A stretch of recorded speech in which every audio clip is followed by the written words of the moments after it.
Hello students, welcome back to video series of programming in C++, unit 4 inheritance. In my today's video I am discussing about the single inheritance program with effect of the different visibility modes in inheritance. Students, now let's see the program of single inheritance. Here you can see I defined one class, that is class circle. It is having two data members, float A and int R. And in public section it is having get data function and area function. Get data function will read the value of radius of a circle, and area function will find out the area of the circle. Now, in this class definition, you can see that we already defined our data members in protected section. So, why we defined our data members in protected section? Yes, as we discussed in our previous video that the members which are defined in private section of a class cannot be inherited. So, if our requirement is to access the data members of any class or members of any class, then members of any class into a derived class, then we have to define them either in protected section or in public section. So generally we define data members in protected section and member functions in public section. Now let's see the class definition of the another class, that is circle ext. Circle ext is a child class and it is derived from the parent class circle which is defined above. So we can see that here one child class and one parent class is defined. So it is a single level inheritance. Now in the body section of child class, we have one data member defined in a protected section, that is float P.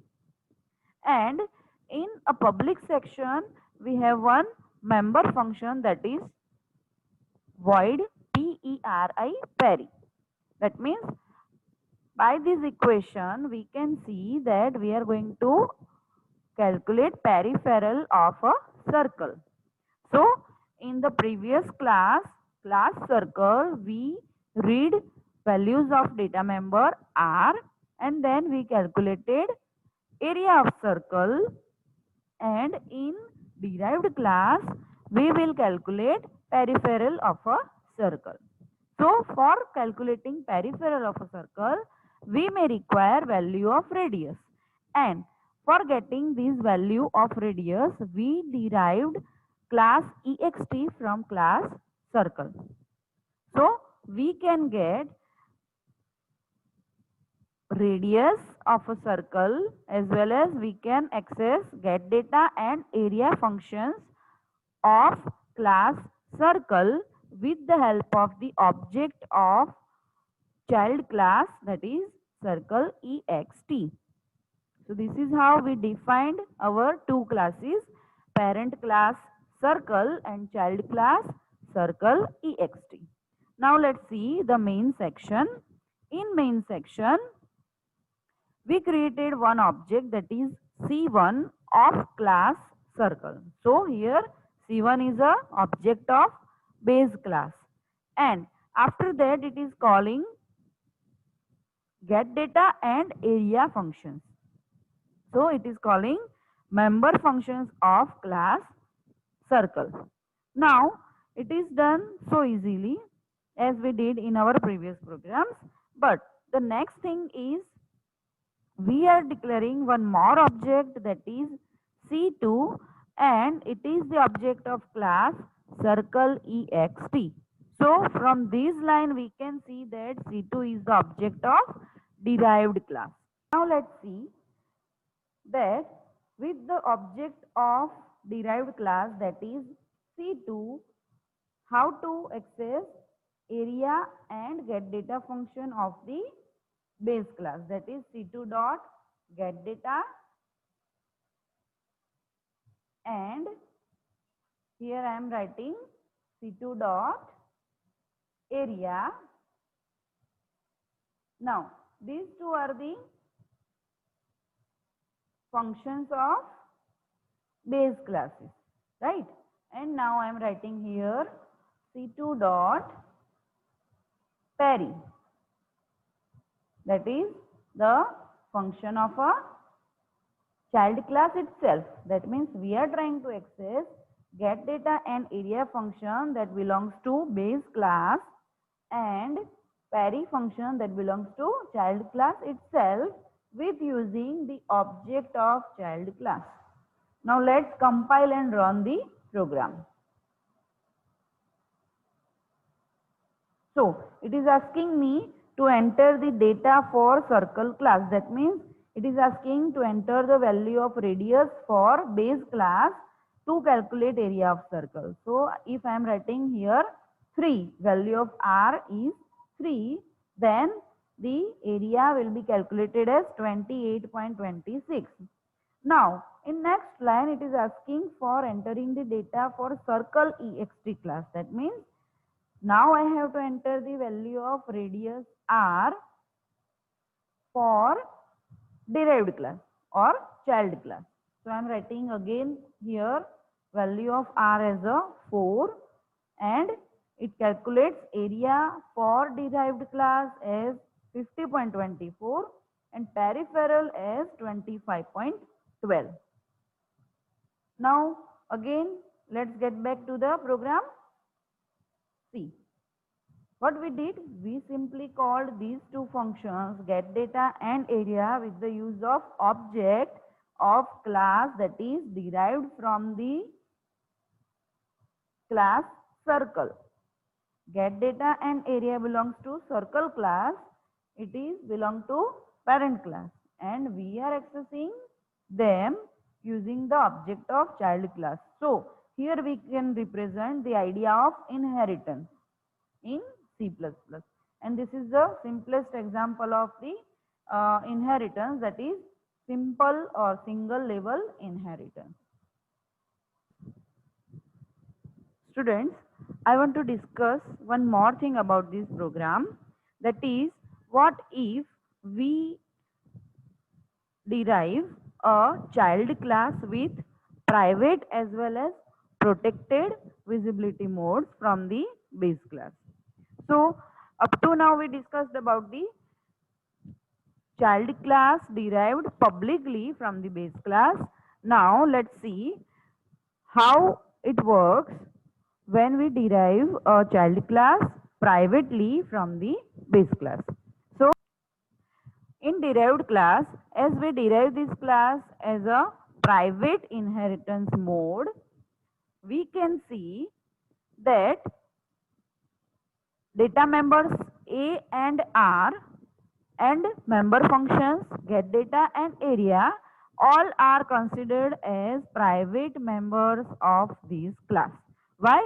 Because the effect of visibility mode says that whenever we derive any child class from the base class with private mode, then all the public as well as protected members of the base class will become private member of the child class. So now what effect it has on the derived class? Let's see.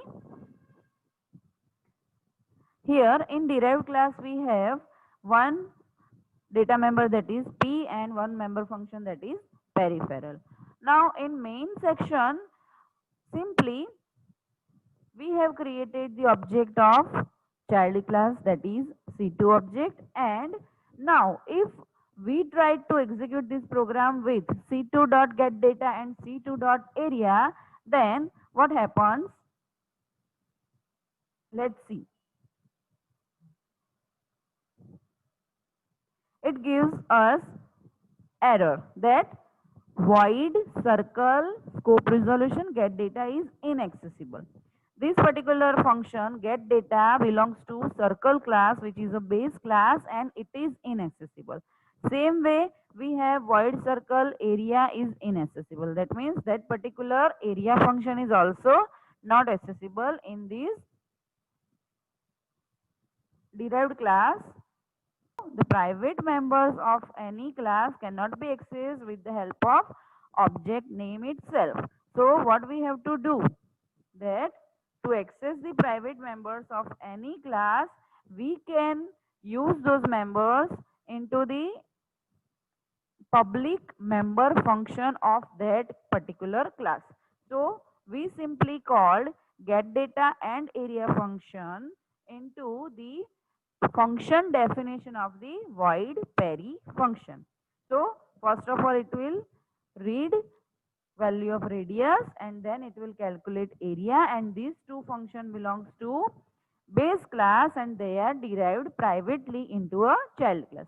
After that it will calculate peripheral and then it will display the value of peripheral of a circle. Now let's execute the program. Enter the radius for base class, that is circle class. I am entering value 3 again. It is giving area equals to 28.26. Now it is again asking me to enter the data for child class. Again I am entering radius 4. It calculates it as a area 50.24 and peripheral 25.12. So it is the same result which we get with the public derivation mode. Now let's see the effect of protected.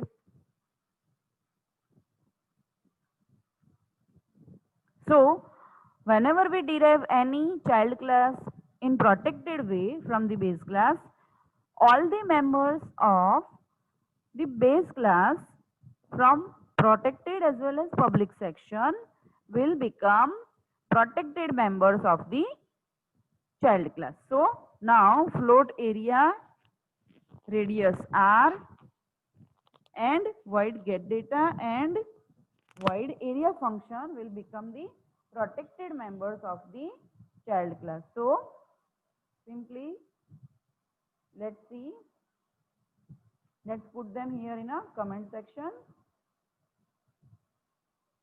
Okay, now once again the same thing happens with the protected members. That means if we try to get protected members using object name, then it will not allow. Let's see once again what error it generates. Simply compiling a program, again it is giving same errors, that is get data and area are not accessible. So what we have to do, we simply have to call those function into the, we simply have to call those functions into the function body of a public member function, that is void Perry. Now execute the program and see.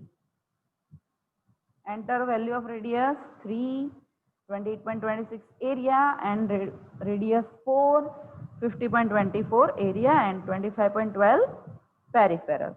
That means we get the same results with the private, public and protected mode, but simply the way of accessing members will get changed. So this is how we can see the effect of different visibility modes in inheritance.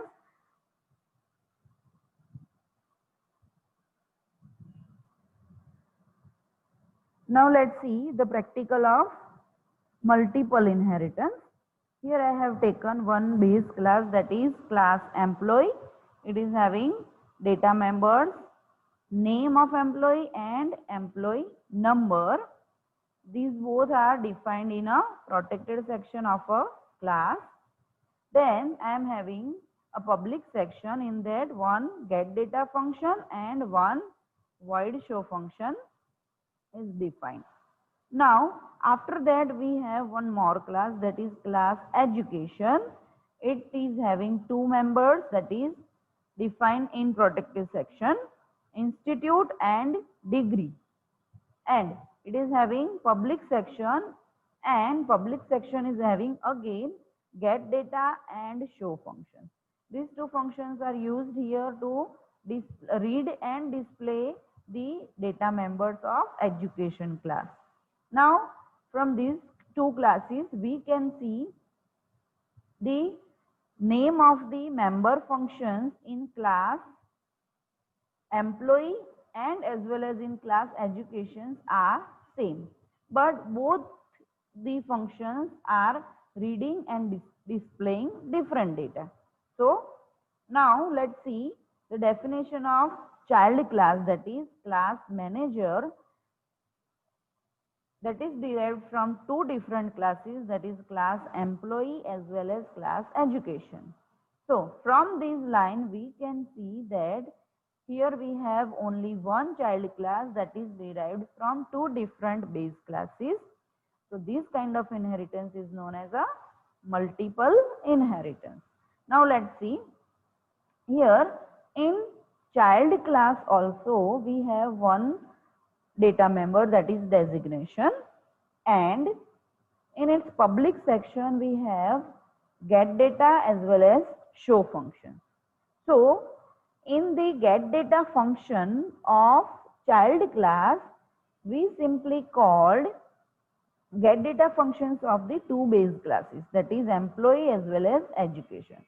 So for accessing the function from the base classes, we simply used scope resolution operator with the class name and function name, so that it could be easier for compiler to fetch a particular required function.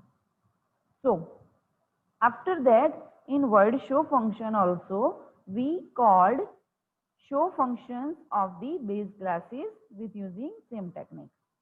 Now in main section what we did, we simply created one object of class manager. Here take into mind that manager is a child class.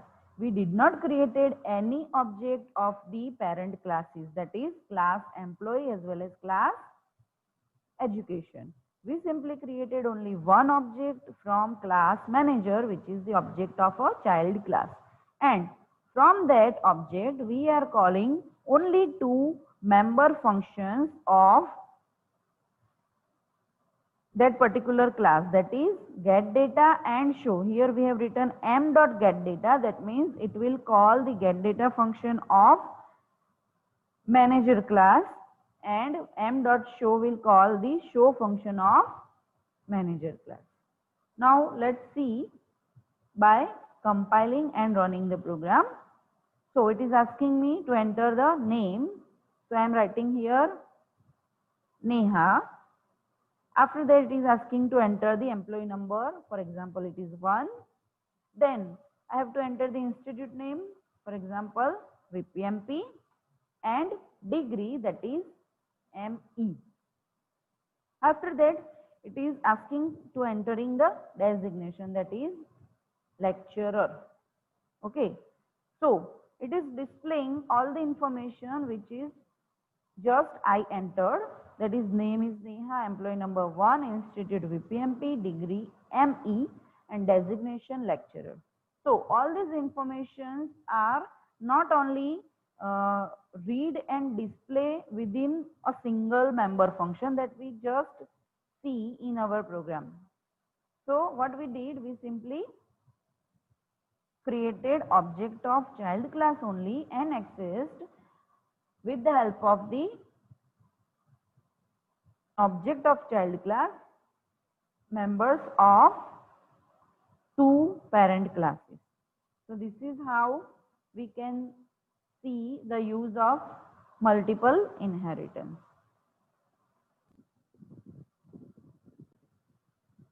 Students, I hope you enjoy learning inheritance. Keep learning and thank you.